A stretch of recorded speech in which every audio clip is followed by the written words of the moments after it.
একদা মদিনার এক যুবক প্রিয় নবীজি হুজুর পাক সাল্লাল্লাহু আলাইহি ওয়াসাল্লামকে অপদস্থ করার জন্য এক উপাসনা নিয়ে নবীজির কাছে এসে বললেন, হে মুহাম্মদ, আপনি দাবি করছেন যে আপনি মহান আল্লাহর পক্ষ থেকে প্রেরিত নবী এবং আপনার কাছে নাকি মহান আল্লাহ তাআলার পক্ষ থেকে ওহী অর্থাৎ আল্লাহর বাণী আসে। আপনি যদি আপনার দাবিতে সত্য হন তাহলে এমন কিছু করে দেখান যা সাধারণ কারো কাছে সম্ভব না। এই কথা শুনে নবীজি সাল্লাল্লাহু আলাইহি ওয়াসাল্লাম বললেন, ঠিক আছে, কি দেখতে চাও তুমি বলো। তখন সেই যুবকটি দূরের একটা গাছকে দেখিয়ে বলল, দেখি। এক মুহূর্তে কোনো হাতের স্পষ্ট ছাড়া গাছটিকে এখানে হাজির করে দেখান তো। তখন নবীজি সাল্লাল্লাহু আলাইহি ওয়াসাল্লাম মুচকি হেসে তখন বললেন, আমি তো কোনো কিছুই বলবো না, তুমি নিজেই ওই গাছটির কাছে গিয়ে এতটুকু বলো যে আল্লাহর প্রেরিত রাসূল তোমাকে ডাকছে। কথা মতো সেই যুবকটি তার মনের সেই কুবাসনা পূর্ণ হওয়ার আশা নিয়ে নিশ্চিত মনে গাছটির কাছে গিয়ে বলল, তোমাকে আল্লাহর প্রেরিত রাসূল সাল্লাল্লাহু আলাইহি ওয়াসাল্লাম ডাকছেন। যুবকটি এই কথা বলার সাথে সাথেই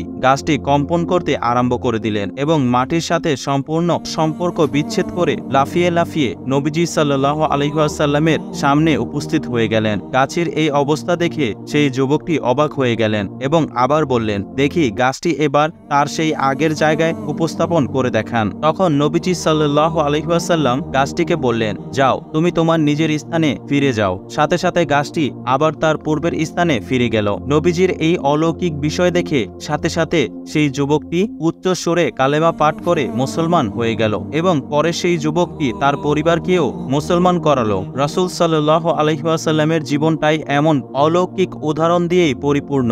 আমরা যারা জন্মসূত্রেই মুসলমান, আমরা যদি প্রিয় নবী সাল্লাল্লাহু আলাইহি ওয়াসাল্লামকে অনুসরণ করতে পারতাম তাহলে আমাদের জীবন পাল্টে যেত। আল্লাহ আমাদের সবাইকে রাসূল সাল্লাল্লাহু আলাইহি ওয়াসাল্লামের রেখে যাওয়া শিক্ষাগুলো আমাদের জীবনে কাজে লাগানোর তৌফিক দান করুক। তো ভিডিওটি ভালো লাগলে অবশ্যই সাবস্ক্রাইব করবেন চ্যানেলটি। দেখা হচ্ছে নতুন আরেকটি ভিডিওতে। সে পর্যন্ত ভালো থাকুন, সুস্থ থাকুন। আল্লাহ হাফেজ।